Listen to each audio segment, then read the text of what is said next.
கிருஷ்ணகிரி மாவட்டம் போச்சம்பள்ளி அருகே நிலத்தில் தண்ணீர் எடுத்துச் செல்ல பள்ளம் தோண்டிய போது எதிர்ப்பு தெரிவித்த பெண்களை முதியவர் தாக்கும் வீடியோ வெளியாகி பரபரப்பை ஏற்படுத்தியுள்ளது.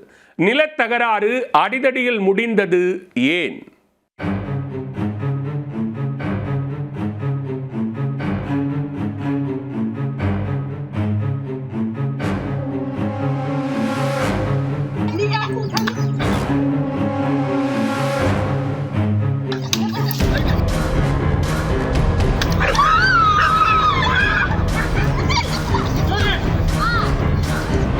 ஒரு ஏக்கர் நிலத்திற்கு 4 பேரின் வாரிசுகள் வரிந்து கட்டிய நிலையில் ஒருவர் மட்டும் அதை மொத்தமாக சுருட்ட நினைத்துள்ளார்.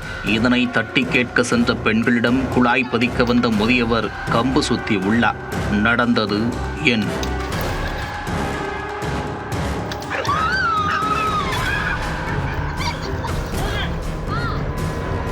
கிருஷ்ணகிரி மாவட்டம் போச்சம்பள்ளி அடுத்த ஓலைப்பட்டி கிராமத்தைச் சேர்ந்தவர்கள் சின்னப்பா, திம்ராயன், முருகன் மற்றும் மாரப்பன். அண்ணன் தம்பிகளான இவர்களுக்கு குடும்ப சொத்தாக 1 ஏக்கர் 6 சென்ட் நிலம் உள்ளது. இவர்களில் திம்ராயன் மட்டும் தற்போது உயிருடன் உள்ளார். இந்நிலையில் குடும்ப சொத்தை மாரப்பன் குடும்பத்தினர் மோசடியாக கரையம் செய்ததாக கூறப்படுகிறது. இது தொடர்பாக உறவினர்களுக்கு இடையே அடிக்கடி தகராறு ஏற்பட்டு வந்துள்ளது. மேலும் நில பிரச்சினை குறித்து கல்லாவி காவல் நிலையத்தில் புகார் அளிக்கப்பட்டுள்ளது. புகாரின் பேரில் திங்கட்கிழமையன்று அனைத்து தரப்பினரையும் விசாரணைக்கு போலீசார் அழைத்துள்ளனர். இதனிடையே மாரப்பன் வாரிசுகளான கிருஷ்ணன் மற்றும் சிலர் சர்ச்சைக்குரிய நிலத்தில் தண்ணீர் குழாய் அமைக்கும் பணியில் ஈடுபட்டுள்ளனர். அதனை கண்டித்து எதிர்த்தரப்பைச் சேர்ந்த குடும்ப பெண்கள் கிருஷ்ணனிடம் வாக்குவாதம் செய்துள்ளனர்.